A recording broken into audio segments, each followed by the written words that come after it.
నీతికి ఆధారము దేవా, నేను మొరపెట్టినప్పుడు నాకు ఉత్తరమేమో. హల్లెలూయా. హల్లెలూయా. ఈ లోకంలో ఏనాడైనా నీతిపరుడుగా ఉన్నానండి? చెప్పలేదు కదా. రోమపత్రికలో ఉంటుంది కదా, 3వ అధ్యాయం 11వ వచనంలో చూసినట్లయితే, నీతిమంతుడు లేడు, ఒక్కడును లేడు, గ్రహించేవాడు ఎవ్వడును లేడు కదా, దేవుడు వెతుకువాడు ఎవ్వడు లేడు, అందరూ త్రోవ తప్పి ఏకముగా పనికి మారిన వారండి. అంటే మన యొక్క బుద్ధిని చూపించుకుంటున్నాం దేవుడి దగ్గర. ఆయన ఎంత గొప్ప త్యాగం చేశాడో మనకు తెలుసు, అన్నీ తెలుసు మనకి. ఆయనను కూడా అదే పరిస్థితి కూడా ఉన్నాం కదా. అందుకే దేవుడు మన పక్షమున ఆయన మరణించి మనకి ఉచితమైన ఆయన కృప చేత నీతిమంతులుగా మనల్ని తీర్చిదిద్దాడు కదా. అందుకే మాట ఉంది, నా నీతికి ఆధారము దేవా. నేను నీతిమంతులుగా తీర్చిదిద్దపడ్డానంటే దానికి ఆధారము ఆయన విన్నాను కదా. నా నీతికి ఆధారము దేవా, నేను మొరపెట్టినప్పుడు నాకు ఉత్తరం ఇవ్వాను. నేను మొరపెడుతున్నప్పుడు నాకు ఉత్తరం ఇవ్వేసాయా అని అంటున్నాడు. తర్వాత ఇరుకుల్లో నాకు విశాలత కలుగజేసిన వాడు నీవే, నన్ను కరుణించి నా ప్రార్థన అంగీకరించును. ఇది నార్మల్గా మాట్లాడుతున్నట్టు కాదు, కానీ తన హృదయంలో నుంచి వస్తున్న ఆ యొక్క వేదన.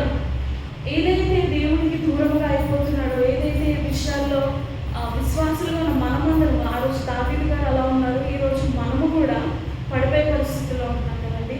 అయితే ఎలా అంటున్నాడంటే, ఇరుకులో నాకు విశాలత కలుగజేసిన వాడు. నేను మన జీవితంలో చూసుకున్నట్లే అనేక విషయాల్లో దేవుడు మనకు విశాలత కలుగజేసిన వాడు.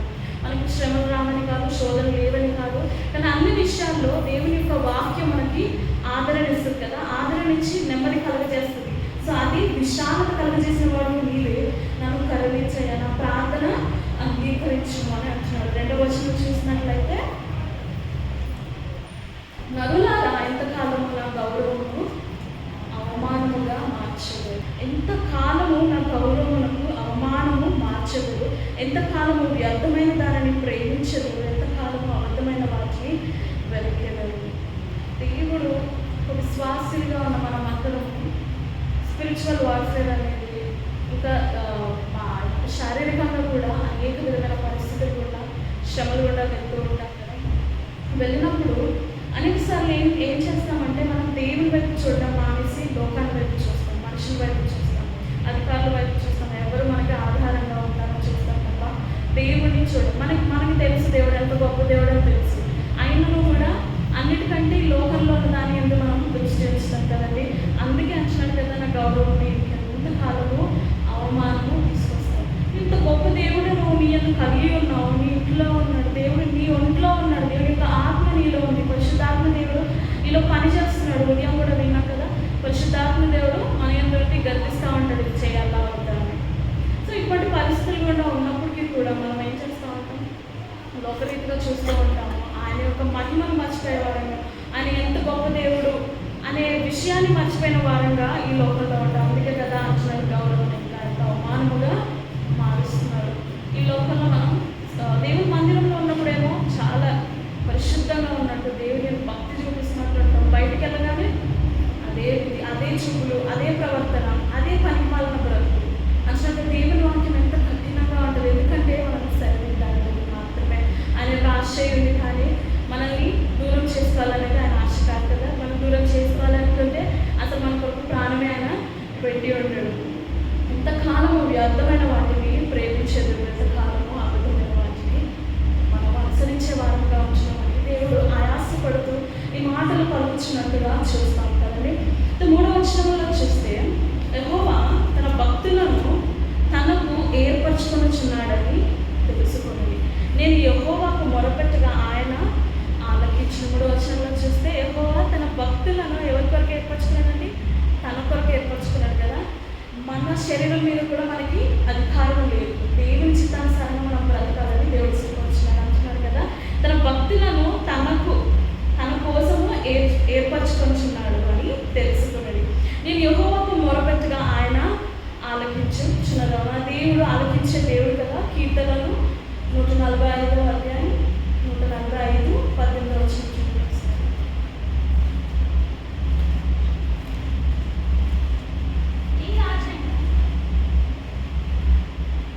145:18 తనకు మొరపెట్టు వారికి అందరికీ తనకు నిజముగా మొరపెట్టు వారి అందరికీ అందరికీ యెహోవా సమీపంగా యెహోవా సమీపంగా ఉన్నాడు కదా. మన దేవుడు ఎటువంటి దేవుడు?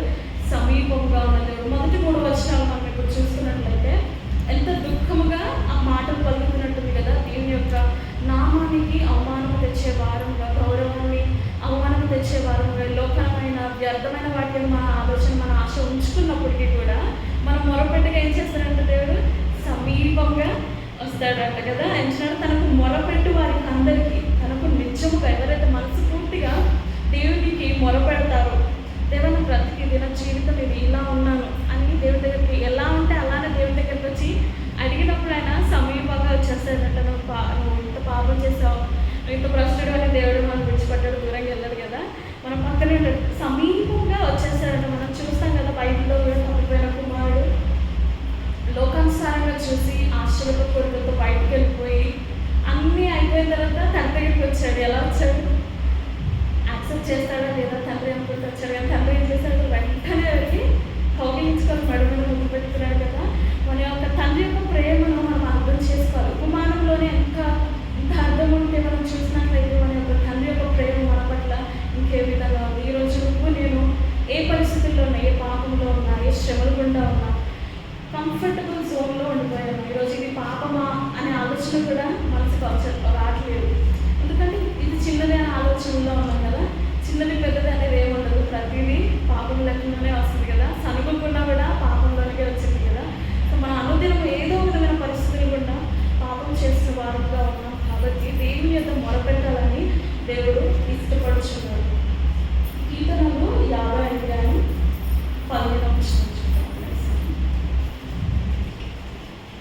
కీర్తనలు 50:15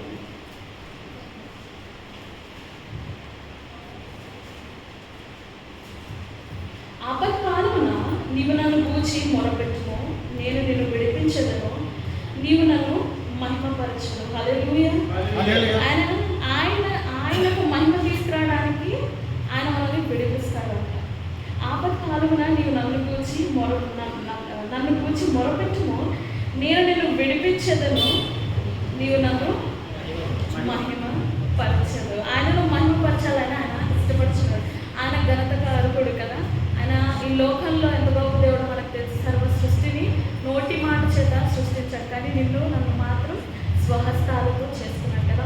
మన ఏందో ఒక ప్రత్యేకమైన ఆలోచన ఉంది, మన పట్ల దేవునికి ఒక మంచి ప్రణాళిక ఉంది. మనలో దేవుని యొక్క ఆత్మను ఉంచిన వాడే ఉన్నాడు కాబట్టి మన ద్వారా ఆయనకి మహిమ రావాలని ఆయన ఇష్టపడుచున్నాడు. మన పాపం బట్టి కాదు, కానీ మనము ఆ పాపము నుండి విడుదల పొందాలని దేవుని దగ్గరకు వచ్చి ప్రయత్నించి ఆ విధానాన్ని దేవుడు ఇష్టపడుచున్నాడు. క్రైస్తవ జీవితంలో పోరాటము గొప్పదిగా ఉంటుంది. Being a Christian is not that easy కదా. మనందరికీ తెలుసు. ఆత్మీయ స్థితిలో ప్రార్థించడం, అనుదినము గంట ప్రార్థన, వాక్యము, దేవుని యొక్క నిరీక్షణ ఉంచడం, పరిస్థితులు మారకపోయినా అలా ఉండడం అంటే చాలా కష్టమైనది కదా. అయినను మనం ప్రయత్నిస్తున్నాం కదా. దేవుని యొక్క సహాయము రోజు అనుదినము. లోకంలో మనం ఆలోచిస్తే కృంగిపోతాం మనం, కానీ ఎప్పుడైతే ప్రార్థన సమయం గడుపుతామో ఒక పాజిటివ్ వైబ్స్ వస్తాయి కదా, ఎనర్జీ వస్తుంది కదా. ఎనర్జీ ఎక్కడి నుంచి వస్తుంది? పరిశుద్ధాత్మ దేవుడు మనలో నిండుకుని ఉంటాడు కదా. ప్రార్థన సమయం గడిపినప్పుడు పరిశుద్ధాత్మ దేవుడు మనలో నింపుదల కలిగినప్పుడు ఎలా ఉంటుంది? మన సమస్యలు గుర్తుకురావు, మన పరిస్థితులు గుర్తుకురావు, మన ఇంట్లో ఎలా ఉంది, కుటుంబం ఎలా ఉంది, ఏది గుర్తురావు. ఉద్యోగం లేకున్నా, సమస్యలు ఉన్నా, ఏమైనా అనారోగ్యంగా ఉన్నా నువ్వు ఏది గుర్తు చేసుకో. ఎందుకంటే పరిశుద్ధాత్మ దేవుడు నీకు ఒక ఆదరణకర్తగా ఉంటాడు కదా. ఈ లోకంలో గైడెన్స్ ఇస్తూ ఉంటాడు. దేవుడు మన ఆత్మ విషయమై అంత ఆలోచన కలిగి ఉన్నాడు కదా. అలాంటిది మన శారీరకంగా ఏ విధంగా మనం పడిపోతున్నామో ఆయనకు తెలుసు కదా. మన బలహీనతలు దేవుని కంటే ఎక్కువగా సాధన గడిగి తెలుసు కదా. దాన్ని పట్టుకొని ఎప్పుడు చూస్తూ ఉంటాడు, ఎప్పుడు దొరుకుతారా, ఎక్కడ వీళ్ళు చదువుతున్నారా, ఇంకా సాగడానికి ఇంకా టాపిక్స్ తీసుకొస్తూ ఉంటాడు. ఒకవేళ ఏదైనా బలహీనతలు టెంప్టేషన్స్లో ఉన్నామా, ఆ టెంప్టేషన్స్ మన ముందు ఎక్కువ తీసుకొస్తూ ఉంటాడు. పొద్దున విన్నా కదా, శ్రమ వరకు పరీక్ష నిరీక్షణ. దేవుని ఎందుకు నిరీక్షణ అంతా సులువైనది కాదు, కానీ దేవుని యొక్క ఆత్మ ద్వారా అది సులువైనదిగా ఉంది. యెషయా గ్రంథము 65:24 యెషయా 65:24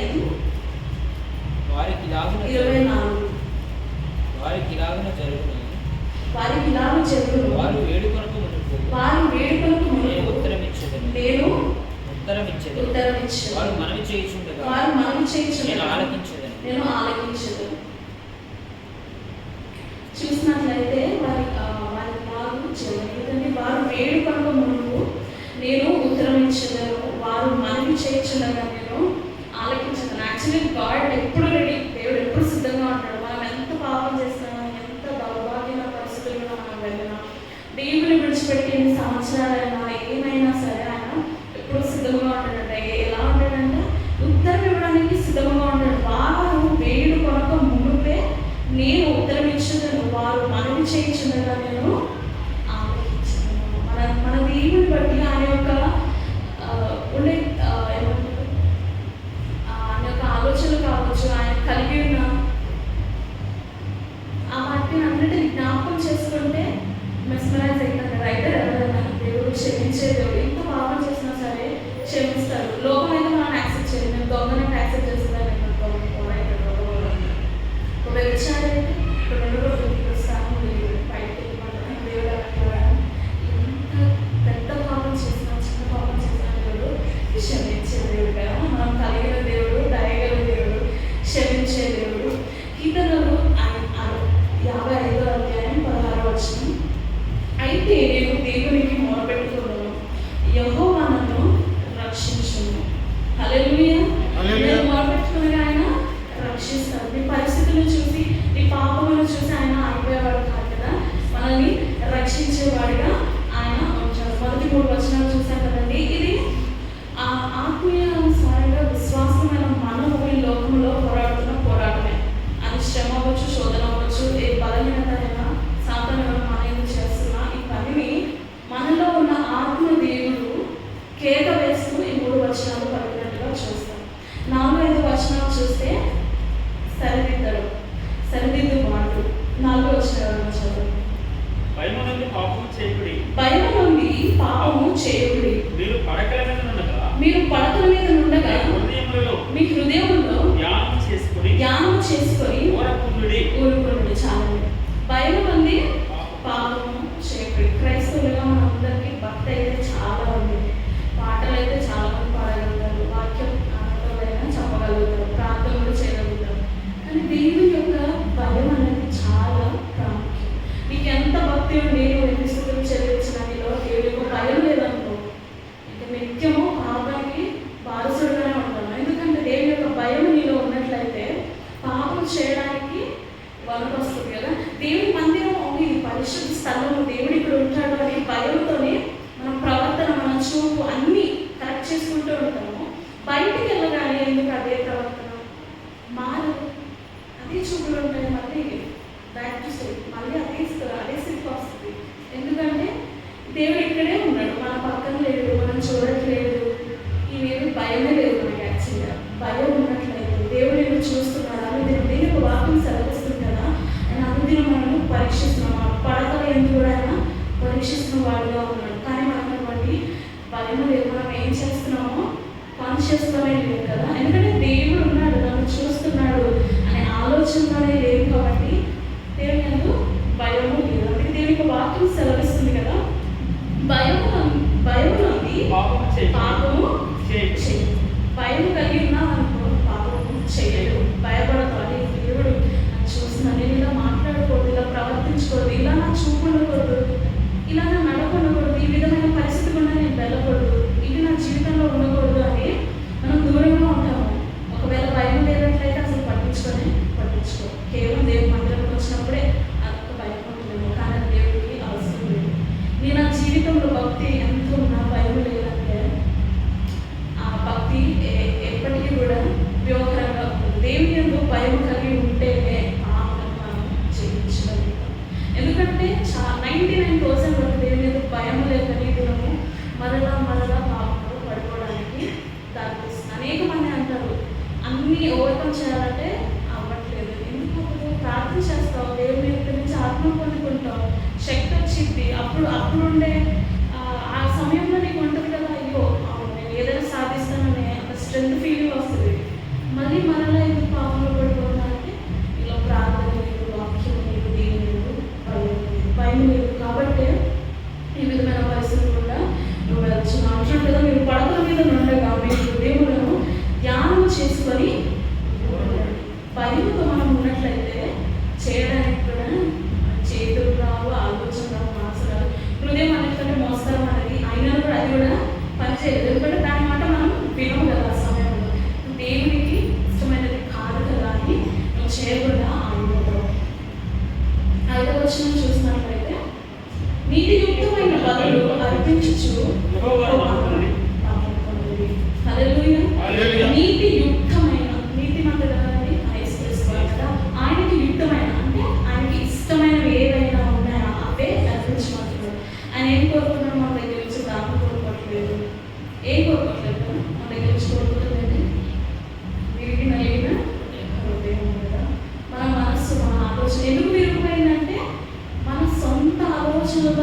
చేయము. మా మీద ప్రకాశింపచేయము. వారి ధాన్య ద్రాక్షారసము విస్తరించిన వాటి సంతోషం కంటే, వారి ధాన్య ద్రాక్షారసము విస్తరించిన నాటి సంతోషము కంటే అధికమైన సంతోషము నీవు నా హృదయంలో పుట్టించితివి. నీవు నా హృదయంలో పుట్టించితివి.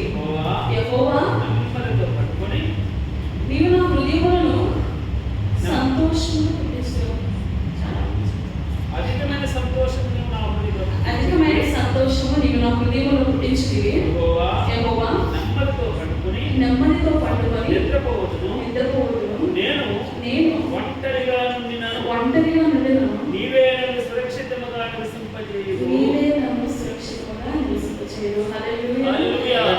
చివరి భాగం చూసినట్లయితే విశ్వాసమును వ్యక్తపరచడం. మొదటి చూసినట్లయితే మనలో ఉన్న విశ్వాసంలో వచ్చే పోరాటం కేక ప్రార్థన ఏదైతుందో 3 వచనాలు కదండి. తర్వాత 4-5 వచనాలు చూస్తే సర్దిద్దుబాటు దేవుడు నాకు దయచేస్తున్నాడు. తర్వాత చూస్తే 6-8 వచనాలు విశ్వాసాన్ని వ్యక్తపరచడం. ఇక్కడ చూసినట్లయితే మాకు మేలు చూపువాడు ఎవడని పలుకువారు అనేకులు అని యెహోవాని సన్నిధి కాంతి మా మీద ప్రకాశింపచేది. విశ్వాసంతో కూడిన మాటలు. నేను ఇంత పాపం చేశాను, కానీ దేవుని మీద మొరపెట్టినప్పుడు దేవుడు నాకు సమాధానం దయచేశాడు, నాకు విశాలత దయచేశాడు, నాకు నెమ్మది కలిగి వెంటనే నేను దేవుని ఎందుకు సరి చేసుకుంటున్నాను. ఆయన అంటున్నాడు కదా, భయం కలిగి పాపం చేయకూడదు. సో ఓకే, నాకు వెంటనే ఆయన మొరపెట్టగా సమాధానం వచ్చింది. తర్వాత దేవుని గైడెన్స్తో నేను భయము కలిగి పాపం చేయకుండా నన్ను నేను సరి చేసుకోగలుగుతున్నాను. తర్వాత ఆయనకి నీతియుక్తమైన బదులు అర్పించగలుగుతున్నాను. అనగా నా హృదయం, నా మనస్సు, నా ఆలోచన మొత్తం దేవుని మీద పెట్టడానికి ఉంటుంది కదండి. తర్వాత అప్పుడు నా విశ్వాసం ఎలా ఉంటుంది? యెహోవాని సన్నిధి కాంతి మా మీద ప్రకాశింపచేయు. ఆయన వెలుగు మనలో వచ్చినప్పుడు, మన మీద ప్రకాశింపబడినప్పుడు మనలో చీకటంతా పారిపోవాల్సిందే. హల్లెలూయా. వారి ధాన్య ద్రాక్షారసములు విస్తరించిన నాటి సంతోషము కంటే అధికమైన సంతోషము నీవు నా హృదయంలో పుట్టించితివి. ధాన్య ద్రాక్షారసం ఎంత మంచిగా ఫుడ్ తినడానికి తాగడానికి అనుకుంటే హ్యాపీ ఫ్యామిలీ అదే ఉంటుంది కదా. సో వాళ్ళకుండే హ్యాపీనెస్ కంటే, ఆ సంతోషము కంటే దేవుడు నాకు కలిగేసిన సంతోషం ఎలా ఉందండి? అధికమైన సంతోషము నీవు నా హృదయంలో పుట్టించలేదు. ఎటువంటి సంతోషము? అధికమైన సంతోషం, అన్నిటికంటే అధికమైనది. ఎందుకంటే ఎవరు మనల్ని లోకంలో యాక్సెప్ట్ చేయరు. ఏదైనా ఏ పని చేసినా, ఏ పాపం చేసినా, నీ తప్పుల గురించి, నీ బలహీనతలు, నీ పాపలు నీకు తెలిస్తే వాటి పాపలు కూడా కూర్చోడు కదా. కానీ దేవుడు నిన్ను క్షమించిన, ఆదరించి ఈ దినం ఆయనకు వారసత్వం నీకు ఇస్తూ ఈ దినం నీతిమంతుడిగా నేను తీర్చిదిద్ది అన్నాడు. కాబట్టి ఈ దినం ఆయన అంటున్నాడు కదా, అధికమైన సంతోషము ఈ నా హృదయంలో కలుగజేయడానికి ఆయన సిద్ధముగా ఉన్నాడు. హల్లెలూయా. ఆ యొక్క ఆనందాన్ని, ఆ యొక్క సంతోషాన్ని కలిగి ఉండాలంటే మొదటిగా మనం ఏం చేయాలి? మనలో ఏ భావం ఉన్నా దేవుని దగ్గర ఒప్పుకోవాలి. ఒప్పుకొని విడిచిపెట్టినప్పుడు దేవుని యొక్క ఆత్మ ద్వారా దేవుడు మనకి సహాయం చేస్తాడు. అప్పుడు భయంతో భక్తితో మనము ముందుకు వెళ్తాము. ఆయనకి ఇష్టమైన పనులు, నీతియుక్తమైన పనులు ఆయనకు అందిస్తాము. తర్వాత మనం ఎలా సంతోషంగా, అధికమైన సంతోషము నీవు నా హృదయంలో పుట్టించింది. అప్పుడు ఎలా ఉంటుందంటే నా బ్రతుకు, యెహోవా నెమ్మదితో పండుకొని నిద్రపోవడం, నేను ఒంటరిగా ఉండేదాను, నీవే నన్ను సురక్షితంగా చేయదు. ఈరోజు దేవుడు రాబడి వస్తున్నా ఆయన నేను సిద్ధమే. ఎందుకంటే దేవుడు పాపమును క్షమించాడు. నేను ఇద్దరు భయంతో, భక్తితో ఆయన ఇష్టంగా నేను బ్రతుకుతున్నాను. నన్ను ఇప్పుడు ప్రశ్నించే వాళ్ళు ఎవరు? ఈ లోకంలో ఏ నరుడైనా ఏమైనా చేస్తారా?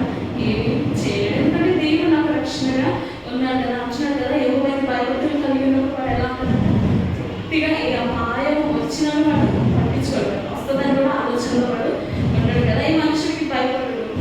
సో పాపములని పెట్టుకోబడి నీతిమంతుడుగా ఈరోజు తీర్చిదిద్దబడి ఉన్నాడు. కాబట్టి ఆయన సంతోషం స్తుతి ఉంటుంది. ఆయన యొక్క నామమును గణపరిచే వారుగా ఆ వ్యక్తి ఉండగలుగుతాడు కదా. అప్పుడు ఎలా ఉంటాడు? నెమ్మదితో పడుకుంటాడు. ఎటువంటి ఆలోచనలు ఎటువంటి ఉండవు కదా. నెమ్మదిగా పడుకొని నేను ఒంటరిగా ఉంటాను. నా చుట్టూ ఎవరు లేకపోయినా, నా కుటుంబం లేకపోయినా, పరిస్థితులు ఏ మాత్రంలో మార్పు లేకపోయినా సరే, నేను ఒంటరిగా ఉండి నీవే నన్ను సురక్షితంగా నివసింప చేయదు. హల్లెలూయా. ఈ 3 భాగాలతో నేను చెప్పాలనుకుంటున్నాను ఏంటంటే, దేవుడు ఈ యొక్క మామూలుగా మన యొక్క క్రైస్తవ జీవితంలో పాపంలో పడిపోవడం విషయం. కానీ దేవుని యొక్క ఒప్పుకొని వాటిని విడిచిపెట్టి ఆయన యొక్క భయభక్తులు కలిగి ఆయనకి ఇష్టమైన నీతియుక్తమైన బలి ఆయన యొక్క నామాన్ని ఎరిగి అట్టి ప్రకారం మన బ్రతుకులు మార్చుకొని ఉన్నట్లయితే మనము ధీమాగా చెప్పగలుగుతాము, దేవుని నామంలో సంతోషంగా ఉండగలుగుతాం కదా. హల్లెలూయా. హల్లెలూయా. నెమ్మదిగా మనము పండుగ మనకి ఏ చింత ఉండదు, రేపు గురించి ఆలోచన ఉండదు. ఫ్యామిలీ అయినా, కుటుంబమైన, వివాహాలు ఎప్పుడైతే, పెళ్ళిళ్ళు ఎప్పుడు అవుతాయి, లేకపోతే ఉద్యోగాలు ఎప్పుడు వస్తాయి,